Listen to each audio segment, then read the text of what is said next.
Square Enix recently dropped a 3-hour demo for Octopath Traveler 2, and I've had the chance to play through it. So in this video, I'll be sharing 7 ways Octopath Traveler 2 is better than the original game, starting with the new characters. Now, I actually think Octopath 1 had some great characters, some of my favorites being Primrose and Ophelia. However, if you look at the cast as a whole, I felt like there were quite a few holes and there were a couple character stories that I really didn't care for. Now, going into Octopath Traveler 2, as I got to play the demo, I really only got to experience 3 character stories, Throne, Agnia, and Oswald. And to me, I was immediately way more invested into these character stories than almost any of the others in the original game. Now, to start off, I played as Throne. Now, she's an assassin in a thieves guild called the Black Snakes. And while they call it a family, it's a really abusive family. The quote-unquote mother and father have you do some really nasty things that I won't spoil because I want you to figure it out for yourself. And at the end of her chapter, I was like, wow, I can't wait to see where this goes because it gets pretty messed up. So immediately I was hooked to see the rest of her story. Next, I played Agnia, and to me, she is my favorite character that I've experienced in the entire franchise, bar none. So she is a dancer in this little village, and she wants to follow in her mother's footsteps and be a big star. And you can't help but root for her. She's just so cute, so adorable. She just tries to help out everyone in her village, and then they all cheer for her as she goes on her way to, travel around the world. Now, I don't want to spoil anything more because there's some really cool moments in that first chapter, and I can't wait to see how the rest of her story plays out. Now, with Oswald, I kind of hit the limit of the demo before I could fully see his first part of the game, but to me, his story is all about trying to avenge his name as he got wrongly accused, or so he says, and also trying to avenge his family. And anytime there's a story like that, that totally pulls on my heartstrings, so I'm all about trying to see what happens with his story. And like I said, because of how strong these opening chapters were for each character, I was way invested right off the bat. Now, I haven't had a chance to play the other 5 characters, but people are saying that they're all really strong as well, especially Hikari, so I'm super curious to play everybody else's. Now, next is the world. Now, for Octopath Traveler 1, it was just sort of your prototypical medieval style world with, castles and knights and magic and stuff like that. But here in Octopath Traveler 2, the world seems to be much more industrial. For example, when you start off in Throne's story, you're in this huge city, so the scale is much bigger, there's much more to explore, and there's just an overall different vibe.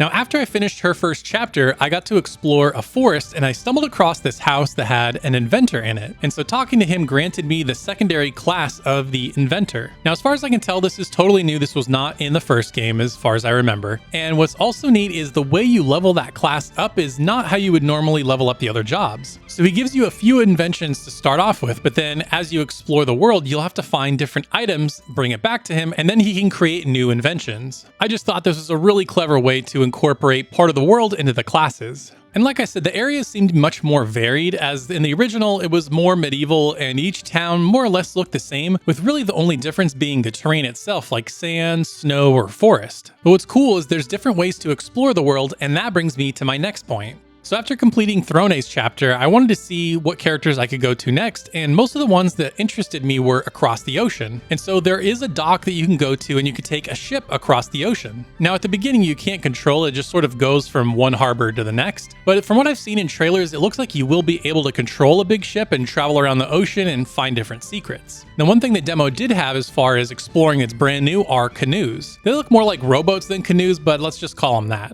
So here what happens is if you go to a dock, you'll just hop on a boat and you can start traveling around. Here you can travel around to different areas that you wouldn't have been able to access before and find different items hiding in chests. Now, I'm a huge fan when it comes to just water in games, so this was a cool way to incorporate that into Octopath Traveler 2. And what's neat is you can actually get into combat on the boats. You'll fight fish or, any other kind of animals that can fly. Now, I also got to say that I think the water looks incredible at night. When you're walking around at night, you'll have a lantern, and so it'll light up your area around you. So when you're getting to a boat, everything's glowing in the darkness. It just looks incredible. And that leads me to my next point, the fact that there is a day-night cycle. Now, this adds a whole new dynamic to the game outside of just changing how the game looks. For one, there will be different versions of songs depending on if it's day or night. And also you have a lot of combat abilities that change depending on if it's day or night. For example, with Throne, she has a buff that you can put on your characters that happens automatically if it's nighttime. Considering she uses dark magic, that's pretty fitting for her character. Now, I didn't experience this in my time playing, but from trailers I saw and other people's impressions, it seems like what's available in the different cities changes depending on if it's day or night. Now, normally I don't really like day-night cycles in games. It seems like it doesn't really add a ton, but the fact that so much changes gameplay-wise depending on if it's day or night, I think that's pretty cool. Now, I did mention this earlier, but I want to talk about the secondary jobs a little bit. Now, again, I only found one secondary job in my time playing, but compared to the other ones that were in the original Octopath, I really liked how they changed things up. Now, as far as abilities go, I only had 2 in my time playing, and one were boots that seemed to give you an extra boost of speed in battle so you could go more times. But the next one that was much more fun and useful was a catapult. Essentially, you had a move that didn't cost you any MP, which is nice, where you could launch a particular weapon type that would hit every enemy. So this was particularly helpful for breaking enemies if I didn't have the appropriate weapon type, or if I just wanted to deal out big damage, because this would almost always knock them out. And I also love how they're incorporated into the world. They're not just buried in shrines that you have to go hunt down, but they're more organically available. Like I said, this one guy I just found in a house, and I know with other ones, they're kind of like guild houses depending on which city you're in. So I'm really curious to see what other jobs are available.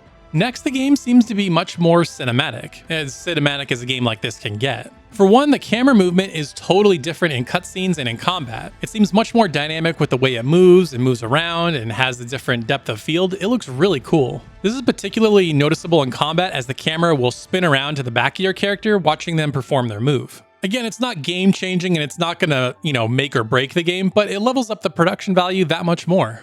And lastly, one of the newer things here in Octopath Traveler 2 are the latent powers. These are new combat abilities unique to each character. As battles go on, a meter will fill up and then you'll be able to pull it off. And in my time playing, it seems like this meter built up pretty quickly and I was able to use it multiple times per battle. For Agnia, her latent power is having the ability to attack multiple enemies with abilities that normally just hit one enemy. And for Throne, she can act twice in a single turn. Again, I like this because it adds a totally different dynamic to combat. It adds that much more strategy and gives you so many more options. And again, to me, I think what makes Octopath Traveler 2's combat system so special is how in-depth it can be and how customizable it is. Mixing and matching all the different character classes and jobs, especially with these new latent powers and stuff like that, I just think there's going to be so much room for some cool combinations in combat. Now, if you want to try the demo for yourself, it is available right now for free, and you can play 3 hours just straight up, and it seems like this is the very beginning of the game, and Square Enix did say that this will carry over to the full version. So if you want to get a bit of a head start or just try it out and see if it's for you, you can go try it right now. Now, if you want to hear about another cool game from Square Enix that you can try for free, make sure you check out this video right here.